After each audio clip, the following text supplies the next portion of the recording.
Welcome to Psychology Today. I'm your host, Ann Morrow. Thanks for watching. This is a show about bicycling in general and specifically about bicycle safety. And I always hope that Psychology Today inspires people to ride bicycles and makes people more mindful about safety.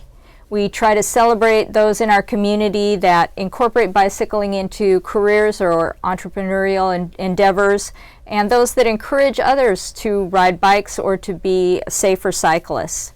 Our producer, Northwest Bicycle Safety Council, is an organization that promotes safety and harmony between cyclists and works to strengthen our community and your families through cycling-related programs and events. Helmets are in storage for the 2019 season, which this is, the summer, and we'll be out placing free helmets on hundreds of local heads at various cycling-related events in the coming months. So you can learn more about that at our website at Northwest Bicycle Safety Council. I want to give a quick thank you to our volunteers in the control room. Without our technicians, there would be no show, so thank you.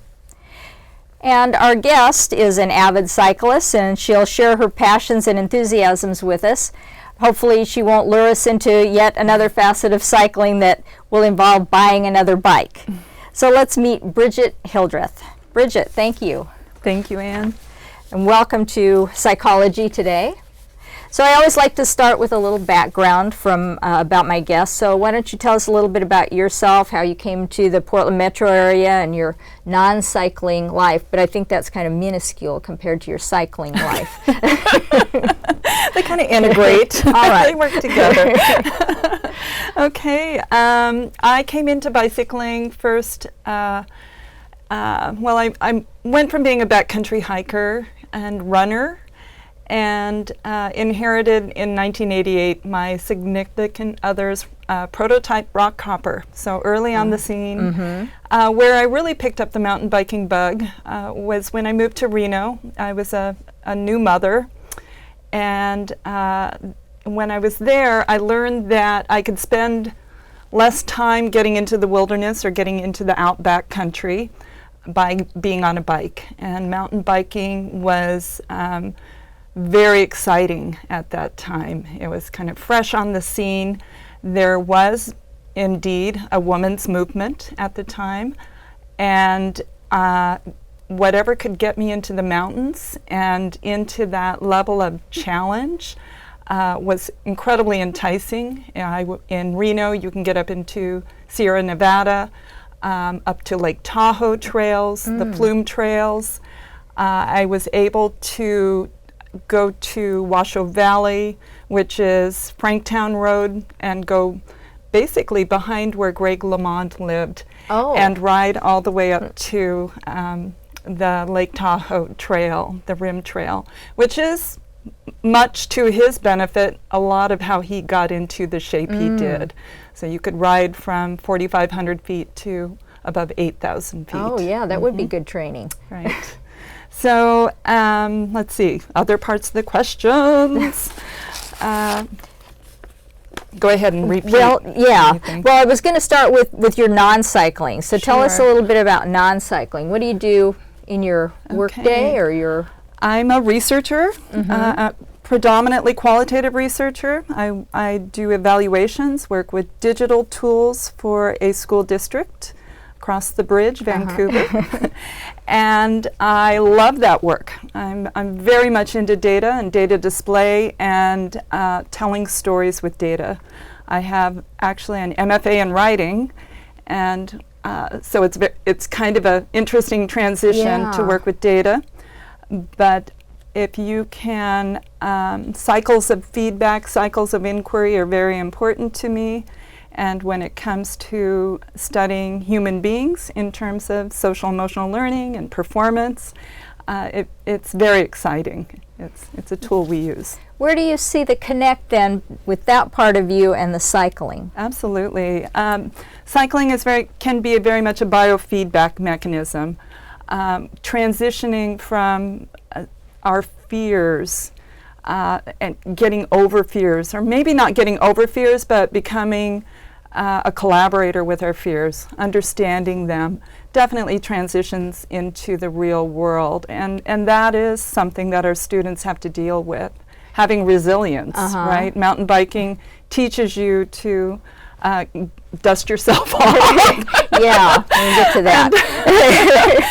Get back on the bike and succeed.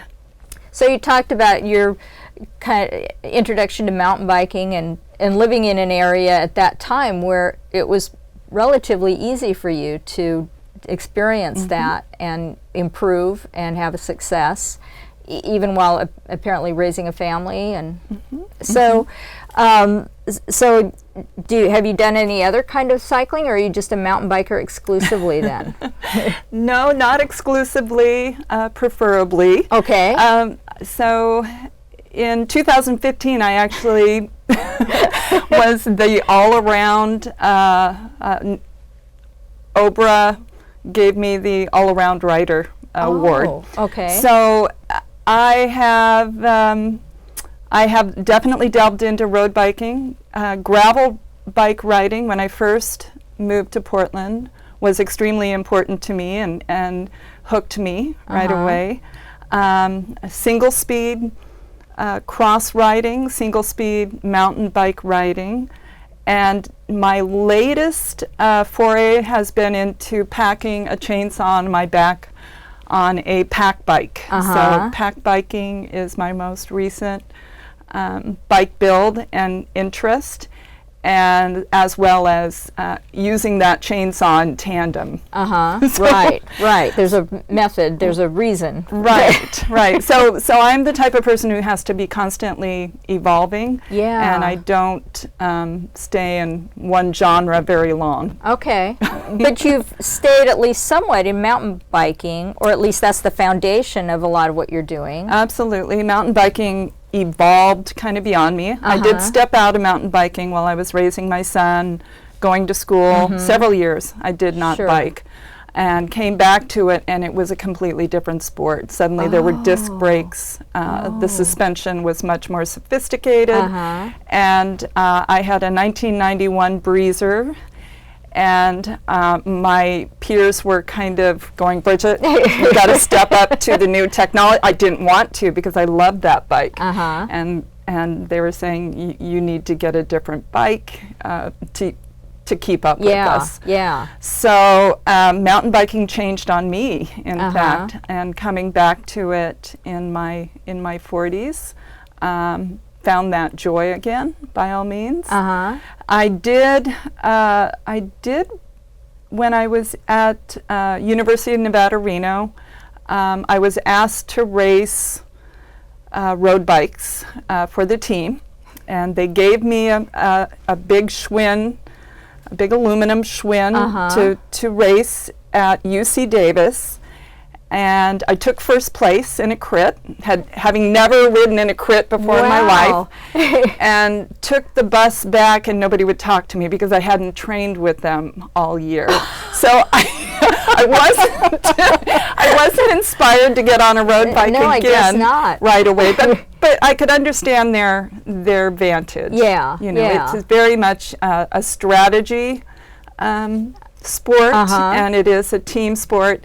And all I knew how to do was, get on and ride. And I had these legs that had been developed and lungs from climbing trail. And so it took a while before I got back on a road bike again. Well, you must have been the talk of the school, of the everybody. That's quite an experience. So you're talking about women and a little bit bicycling, and it seems like that generally women are a growing group of cyclists all across the different genres of cycling. Correct. But it seems like they don't join in maybe as readily, maybe because of safety, maybe you've got some other ideas, at least with road bike riding. It seems like they've got some concerns, Mm-hmm. like, as we all do. But what have you found in your experience, Sure. anecdotally? It's growing now, and it's growing leaps and bounds, and it's been wonderful. We are still hanging at 20%, although there has been significant increase just within the last 5 years. Okay. And anecdotally, for example, last year I took part in the Sturdy Dirty, which is an exclusively women's enduro downhill style of riding. And I was watching women who would get off the trail and their husbands would come up and meet them with the baby in the front pack. Uh-huh. When I was riding, and I was riding in the early 90s when, the Wombats, the Women Mountain Biking and Tea Society. So Jackie Fallon and Missy Giovi and Juliana Furtado were the superstars. But women definitely dropped out of the sport when they started to have their children. So there's a shift right there. Yeah. We don't have to stop riding. It's important to keep riding and to have support in that. I've led several women's mountain bike novice groups, and one thing that I've had to ask some of the women to do is, no, don't answer that cell phone. Your 12-year-old's going to be able to find his soccer socks in the laundry on his own. This is your time. So women are not inclined to give themselves their time. So I find that very, very important.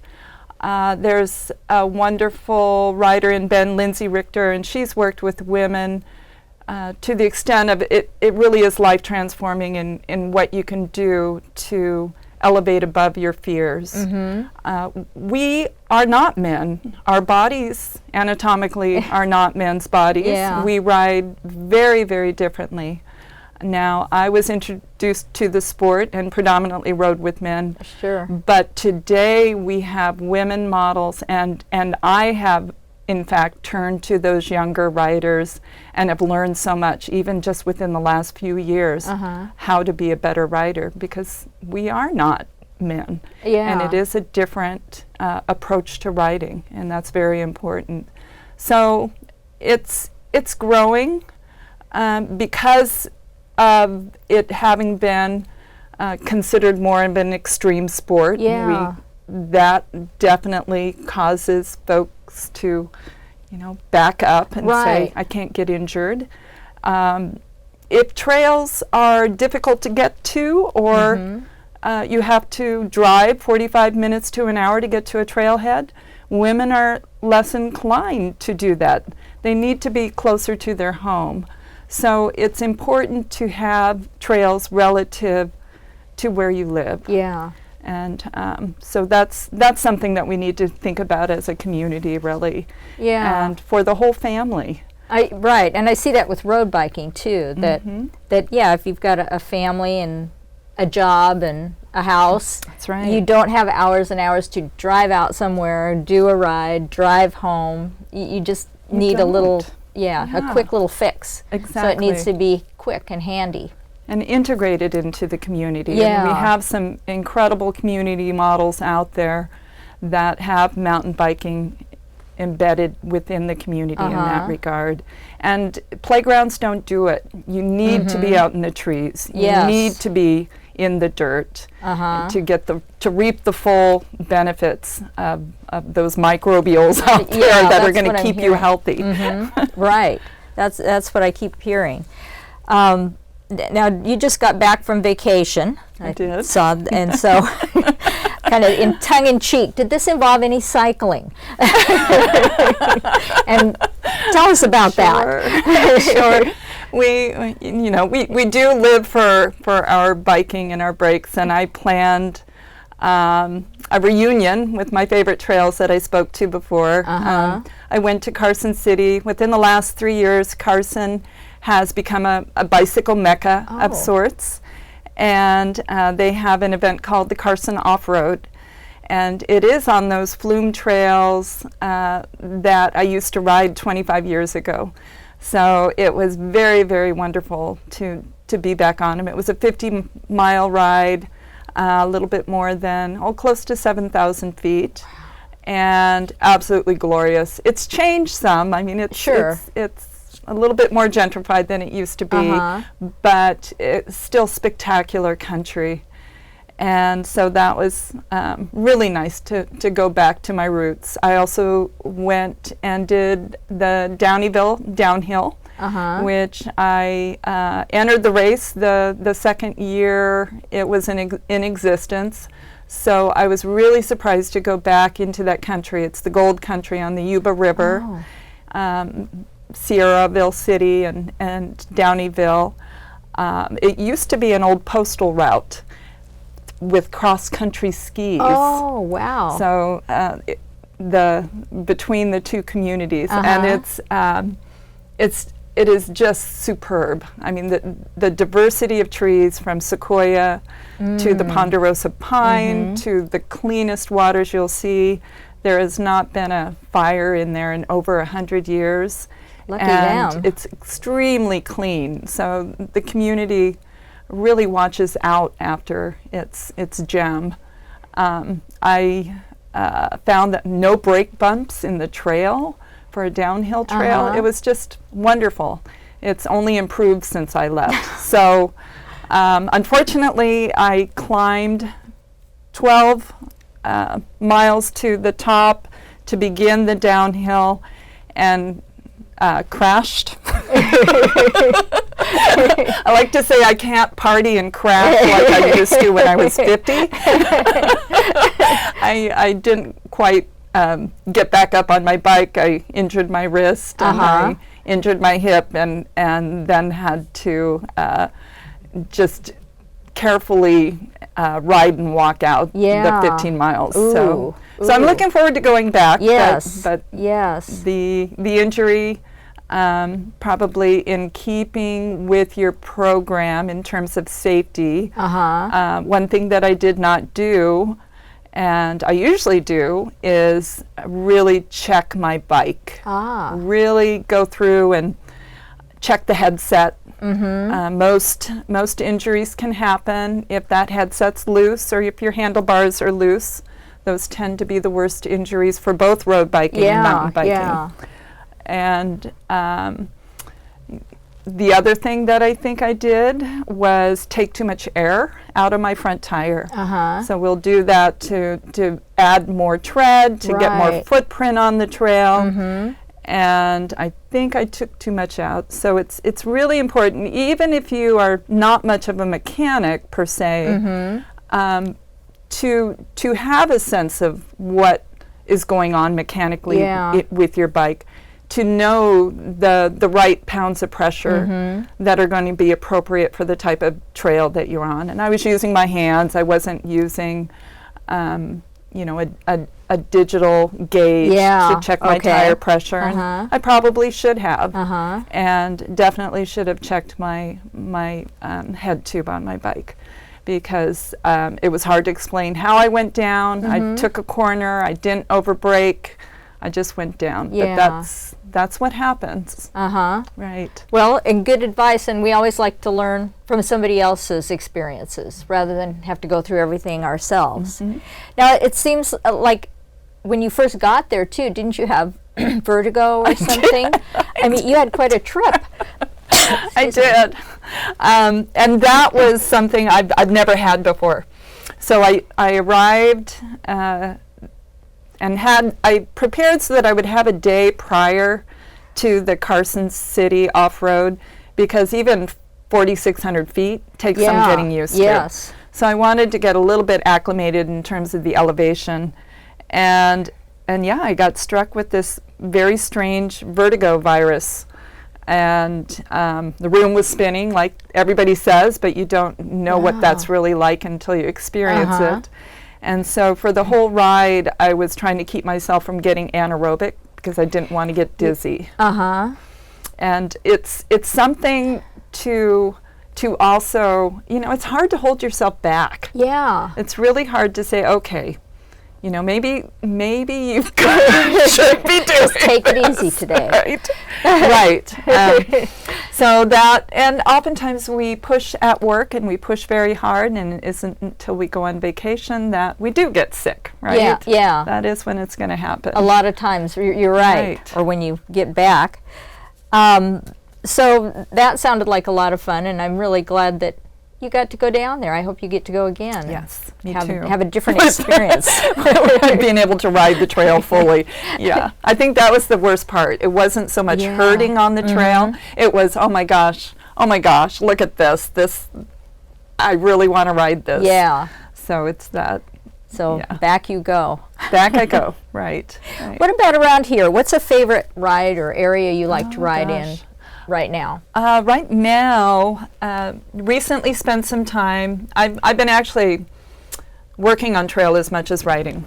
So we have some legacy trails that we've only recently opened up. So for example, if you are in the Central Cascades, those trails just within the last 2.5 years have been opened after 30 years of being closed. So I got to participate with Trans-Cascadia and the Oregon Timber Trail Alliance in helping to open those trails, and then worked this year, collaborated with the Alpine Running members to prepare it for a 100-mile running event. Oh. And these trails are spectacular because people have not been in there for years. And so you come upon species of plant and flora that you've not seen.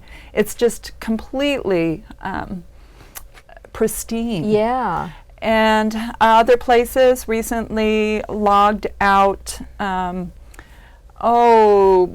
in the Gifford Pinchot. Gifford Pinchot is definitely one of my most favorite places. And we logged out Sheep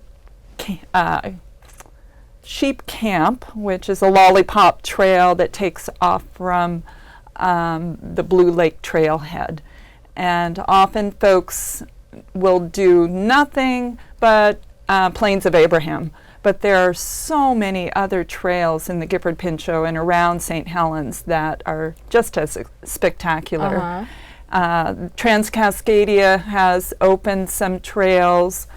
They'll be running them again for they have a stage race, European-style stage race they do in September. And I was able to work on those trails last summer, deep in near St. Helens. It's really remote, but world-class riding. These are some of the most amazing ridge lines, quality trails you'll ever see. And this is what the pros look for. It's that good. So definitely world-class riding. We have a lot here. Yeah. You have to drive a ways to get there, but it's worth it. Absolutely.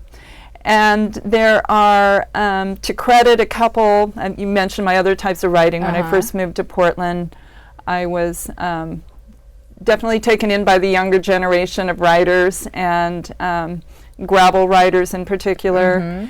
And Ryan Francesconi and Ron Lewis with OMTM, or Our Mother the Mountain website.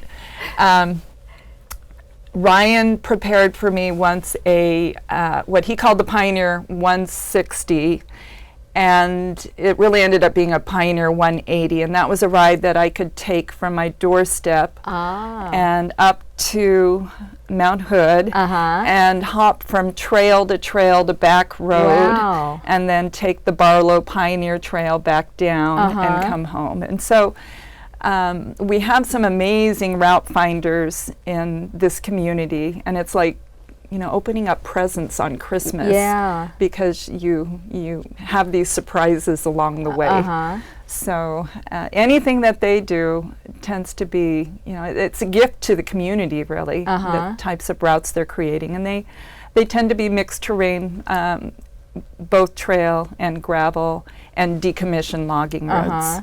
They'd almost have to be for that distance, wouldn't they? You'd kind of They have do. to incorporate different things. They do, and they do put you out there. Yeah. So you have to remember that they're going to really take you away from civilization in a big way, even more than mountain biking. Yeah. The Oregon Timber Trail, of course, is spectacular. Absolutely wonderful. The Fremont Winema section especially, a lot of people don't know about that, east of Bend. Oh, okay. Is very nice, and it's a historical national trail. Oh, okay. Yeah, I'm not familiar with that at all. Well, it sounds like you get around and know a lot of these trails, so that's really interesting because I'm not familiar with a lot of that. Oregon and Washington are amazing. Yeah. I mean, we are truly blessed, and if our politicians knew what a gold mine we have, that would be. Well, before we go to a break, I want to ask you just quickly, we are going through this script not very quickly, but that's okay. That's okay. I wanted to ask you before we go to a safety break, why don't you tell us what's in your bicycle inventory? What do you have in your stable? Because you've talked about a lot of different things. Sure. Okay. I brought a picture of a bike that moves with me everywhere. And which bike is this? This is a 1991 Breezer. That's it. So you kept it. I've kept it, absolutely. And this is, I believe, the second year that Seattle Classic happened. So and that was the bike that I spoke to earlier. That absolutely, you get to know it so well it becomes a part of your body type of bike that I learned. Or I caught the mountain biking bug when I was riding in California and Nevada predominantly. So that's a bike that stays with me and will always be with me. Is it more or less the same as when you started? I mean, certainly you've had to replace things because it wouldn't have survived. Right. But have you tried to keep it pretty much the way you met it? No, I did turn it into a single speed. Okay. And I would like to. That is something to aspire to.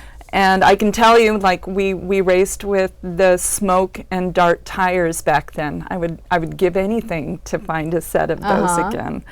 The Judy Rock Shocks, there were two. You can probably see this one's the red one, and mine was the gold. There were only two at that time. So that was the extent of suspension.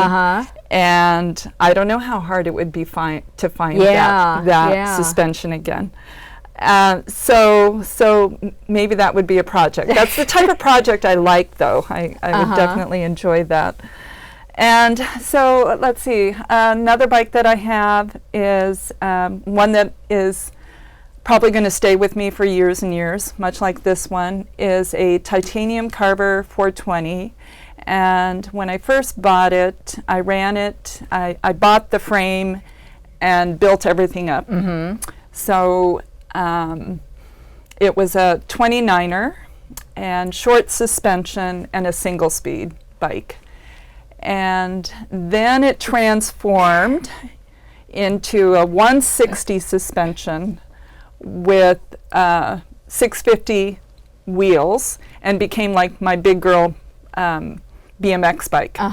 And now it has it has 50 millimeter rims, carbon rims, and it is still a 650B, and it is now my wonderful pack bike with the big sub-fat tires. And I actually used it to race the Carson off-road, and it performed valiantly. I was so pleased with having that bike. That's amazing. So I still love a hardtail. Still love, and that bike especially. And the multiple iterations it's been through, it is the bike that I go to carry my chainsaw. I have a Juliana full suspension, and I have a Salsa Warbird as a single speed gravel bike, and I have an All City gravel bike, and that's the extent of my stable. Boy, that's really interesting.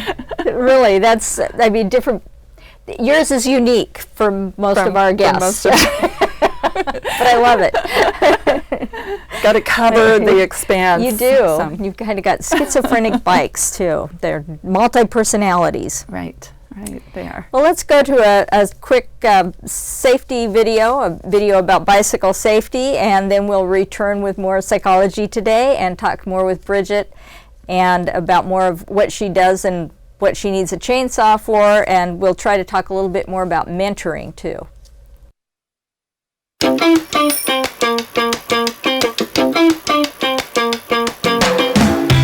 Maybe you ride to school. Maybe you ride for fun. Either way, when you're on a bike, you want to get where you're going safely. To do that, you need to remember a few key things. Be visible, follow the rules of the road, and be predictable. Okay, that's it, we're done. Well, not done exactly. We might have a few more things to say.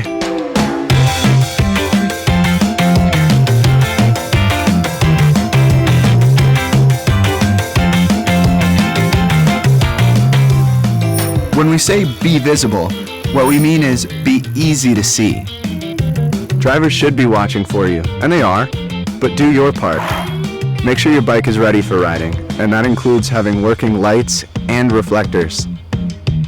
In the daytime, wear bright colors. At night, wear something reflective, either clothing or gear. And dress for safety. If you're wearing loose pants, for example, strap down the pant leg on the chain side of the bike, like this, so it won't get caught while you're riding. And wear a bike helmet when you ride. It may or may not be the law where you live, but it's always a good idea. Of course, part of the idea of wearing a helmet is not to put it to the test, not to have a wreck in the first place. And that's all about where you choose to ride and how you do it.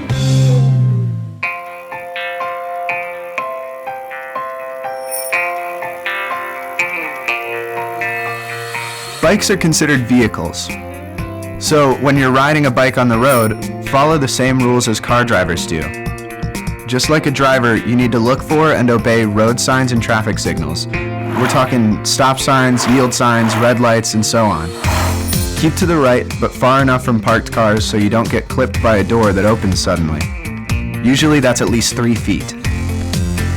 But what happens when you don't have 3 feet? When the lane narrows, for example. That's when you need to take the lane. Taking the lane means that you move into the center of the lane, just like a car. You should do this when the lane narrows or when you're coming up to an intersection or some other kind of turn. In these situations, the center of the lane is usually the best place to be. When it's time to change lanes, you should look for traffic, signal, and then move one lane at a time.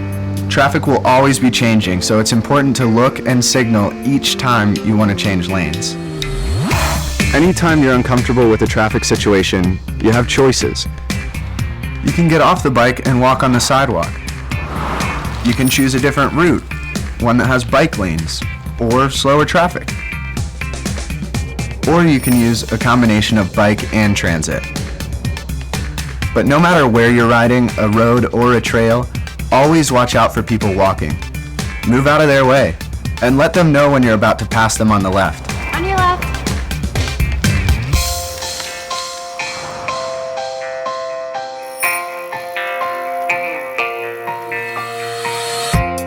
If there's one thing drivers count on, it's predictability. So one of the best ways to be safe is to be predictable. For example, use hand signals before you turn or stop.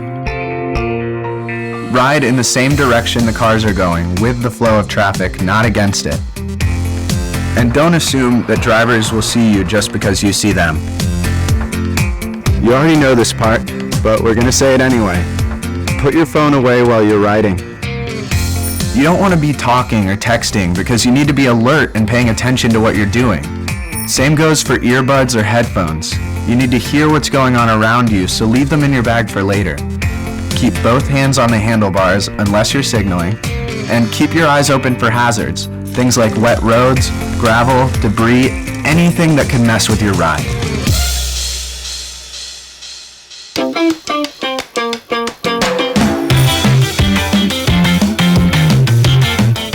As we said up front, it really comes down to three things. Be visible, be predictable, and follow the same rules as a car. Make sure that drivers can see you, that you let them know what you're about to do, and that you're following the rules of the road. That's it. Have a good ride.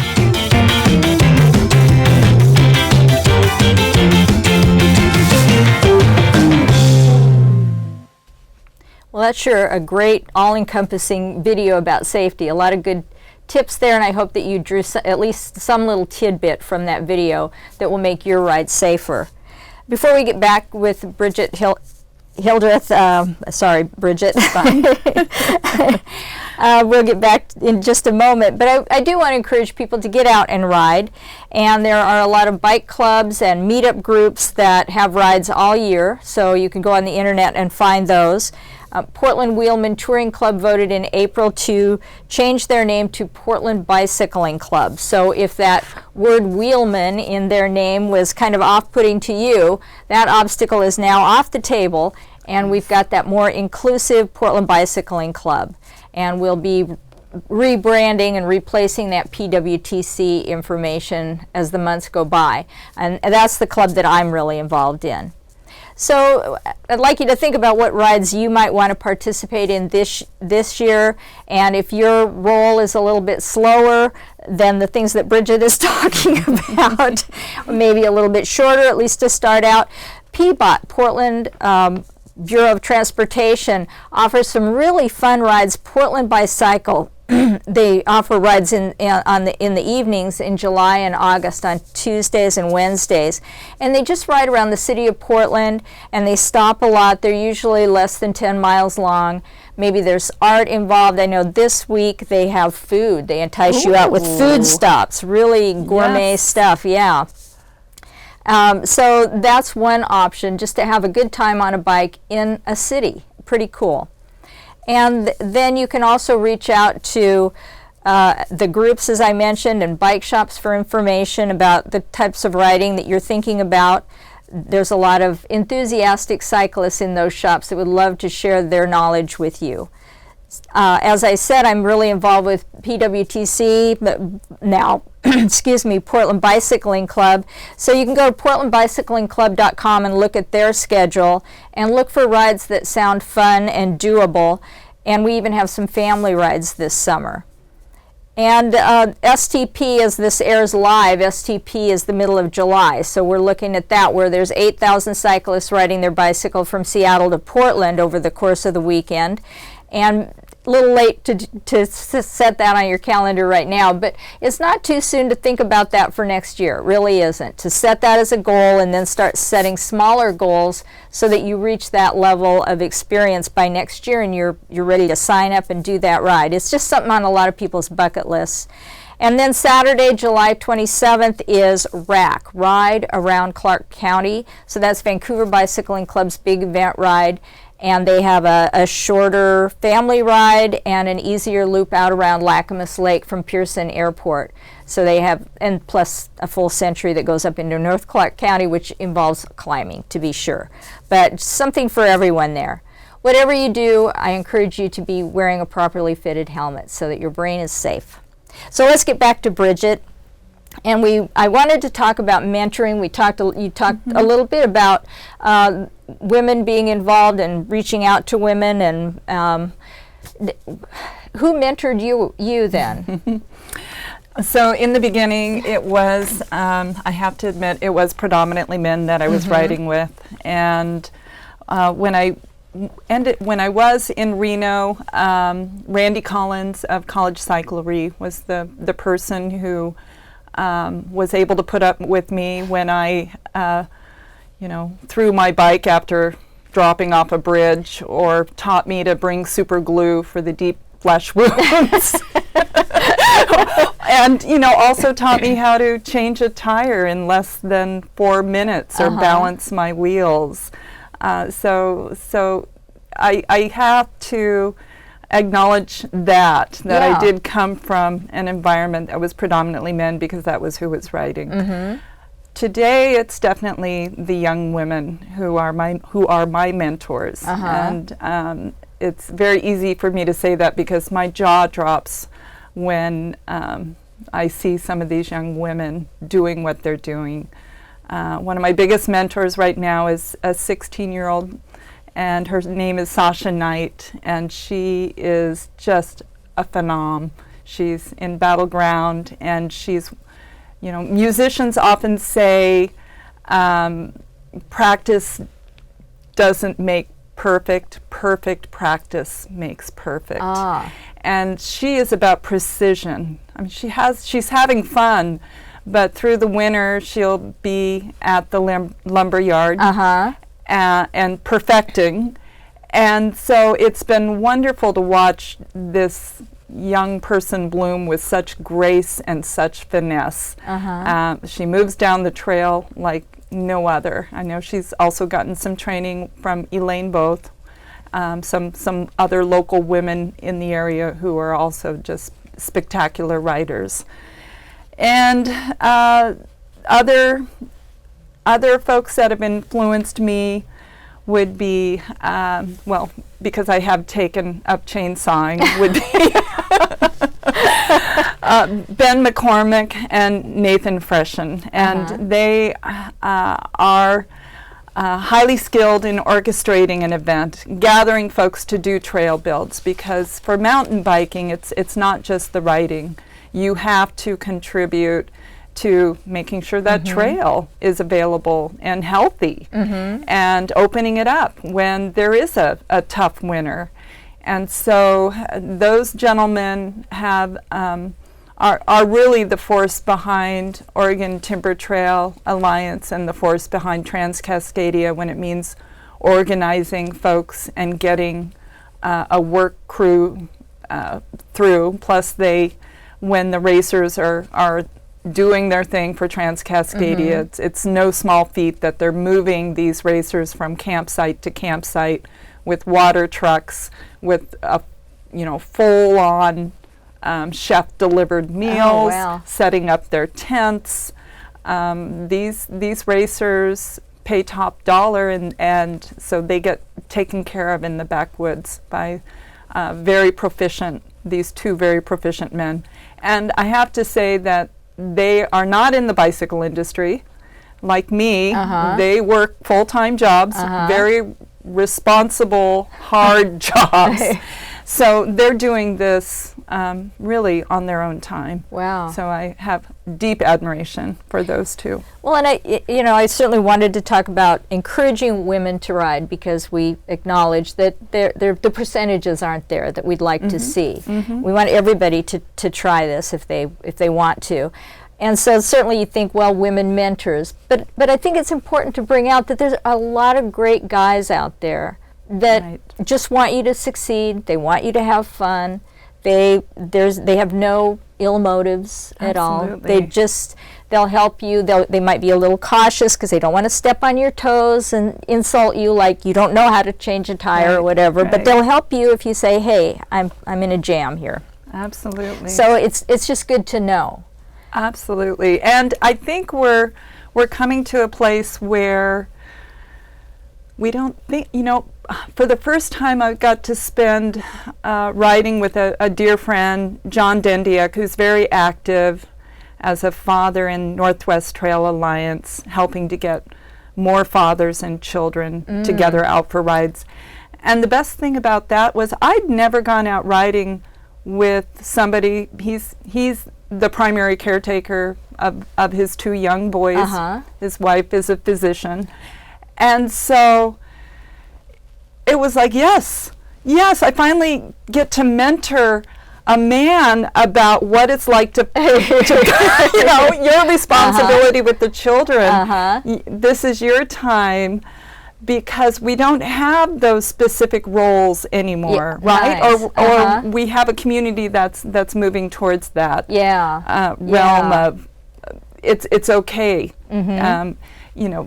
I still shock a lot of people when they come around the corner and they see me with the chainsaw. That's still happening, but it's happening less and less. It's becoming more expected.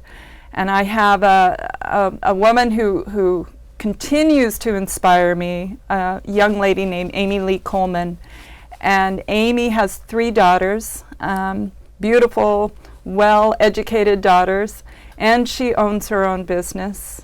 And she's going to school to become a midwife. Very hard job and not a lot of time. Yeah. So when she's out on the trail, she doesn't take it for granted. And I have stood there on Eula, one of the hottest downhill trails in the Hardesty Network, which is near Eugene, and watched 8 men stand there dumbfounded and go, that was a woman in front of all those men. We got to go get her. Because she just flies, and she's better than most of the men mountain bikers I've encountered. So we're starting to realize that it doesn't have to be, learning from our husbands or always being behind the male riders in any means. Yeah. And it's not a competition. Right. We are different, like I spoke to before, physically. And sometimes it's more fun to just ride with a bunch of women as well. So it's changing, and I think it's changing for the better. Definitely. And we spoke to helping women to be comfortable. Mentoring is definitely, for mountain biking, it's patience and it's pushing, because you do want to provide the right amount of scaffolds to help them push the envelope. Yeah. And even for myself, that is important. And I still struggle with my brain. You know, my brain will pop out and drop on the trail in front of me and inhibit me from doing things I know I can do. So it's having the right support group with you to help you move beyond those barriers. Sometimes we'll be with a group that is not inclined to session. Well, sessioning is really important. What does that mean? And sessioning means if there's one person in your ride group who says, hey, I didn't get that. I want to go back and I really want to nail that line. So we're always looking for the right line, or trying to challenge ourselves with a more technical line, or find a new line. And oftentimes, if you're with a group, you'll just mow through and maybe get scared and get off your bike and get back on. Well, no, we need to stop and work with each other. And sometimes it's not on so much scary stuff, but it's, surmounting something, getting up some rock, learning how to back ratchet, learning how to move your body when you're taking switchbacks. Mountain biking is not about sitting and riding whatsoever. Right. In fact, most mountain bikers these days are rarely on the saddle. It's about moving that bike beneath you. It's about making sure that your elbows and wrists and knees are all a part of the suspension. So it's a very proactive sport. We have to obviously we have to be very quick-witted. We have to be completely focused at times. We have to make sure that we're always looking ahead, not looking down at our wheels. So these are things that even after 25 years, you're still telling yourself, look through the corner. Don't look down, look ahead, elbows out, knees out, attack position. You have to continually, even if it becomes ingrained in some regard, you have to constantly remind yourself. And so mentoring to me is reciprocal. We're all there to help each other, to remind each other, okay, you got this. It's really, a psychological block and I know you can do this.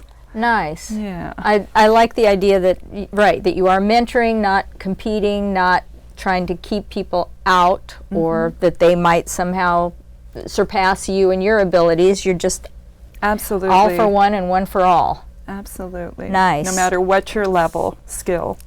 So short term, what are some of your goals at this point? What are you training for? Or you're kind of on the injured list right now. I am but on the aside injured from list. that, I'm going to heal quickly. Quick healer. Okay, so there are some things that I'm dealing with in terms of age and my vision. I've had to adjust to, or I actually wear progressive lenses for contacts. Yeah. And your eyes don't necessarily catch up as quickly. right. So knowing how to, maybe it's not so much training for, but it's knowing how to evolve so that I can keep doing this sport. The fall, I used to be a single speeder. A single speeding automatically builds your core. And when you have an extremely strong core, it's hard to get injured because you really can bounce and take a fall. And so when you don't have a strong core, you don't take risks because you know that you're more likely to get injured. So that's something I want to work on.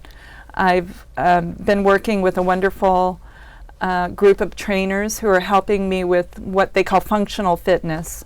So I am a desk jockey during the day in front of a computer, and that is not so good for the body. Right. So learning how to reverse some of that damage and strengthen those muscles, those tendons and ligaments that you don't realize you really need to keep strong, especially when you start sliding down the other side of 50. You do have to take care of yourself more. You do have to make sure you're you're getting weightlifting so that your bones are strong. Learning how to deal with the fact that we do lose 5% of our muscle mass every year. Okay, what is that going to change about me? Right. I've been a strong endurance rider. It takes me longer to warm up. That's okay. I love the long distance riding day after day after day. I actually get stronger further days in. So that's something that I do want to train for, by all means. I would love to be able to do the Oregon Timber Trail in its entirety. Right now I don't get the time off from work to have that segment of time. And I've ridden most of the trail in segments.